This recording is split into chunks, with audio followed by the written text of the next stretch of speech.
Welcome to Sri's kitchen. Today special పనసపట్టు ఆవపెట్టు కూర. కావాల్సినవి పనస ముక్క 1/2 kg. దాన్ని మిక్సీలో వేసుకుని సన్నగా పొడి చేసుకోవాలి. దాన్ని ఒక కడాయిలో తీసుకుని కొద్దిగా వాటర్ వేసుకుని అందులో కొద్దిగా పసుపు ఉప్పు వేసి ఉడకపెట్టుకోవాలి. ఉడికిన దాన్ని బాగా పిడిచి ఒక ప్లేట్లో తీసుకోవాలి, నీరు లేకుండా. ఒక కడాయి తీసుకుని దానిలో కొద్దిగా ఆయిల్ వేసి అందులో కొద్దిగా మినపప్పు, కొద్దిగా శనగపప్పు, కొద్దిగా పల్లీలు వేసి వేయించుకోవాలి. అందులోనే సన్నగా తరిగిన పచ్చిమిర్చి, కొద్దిగా అల్లం,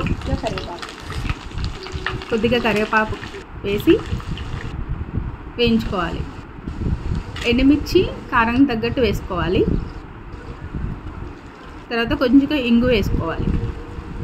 తర్వాత ముందుగా పిడిచిపెట్టుకున్న పనసపట్టును వేసి బాగా వేయించాలి ఒక 5 minutes. దానిలోనే టేస్ట్కి తగ్గట్టు సాల్ట్ వేసుకోవాలి.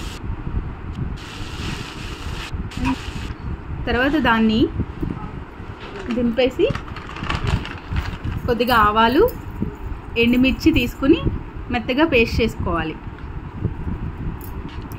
దీనిని వేడిగా ఉన్నప్పుడు కలపకూడదు, కొద్దిగా చల్లారిన తర్వాత కలుపుకోవాలి.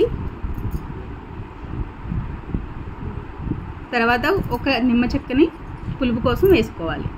రెడీ. అంతే, ఎంతో రుచికరమైన పనసపట్టు ఆవపెట్టు కూర ready. Thank you. Please share, like and subscribe. Thank you.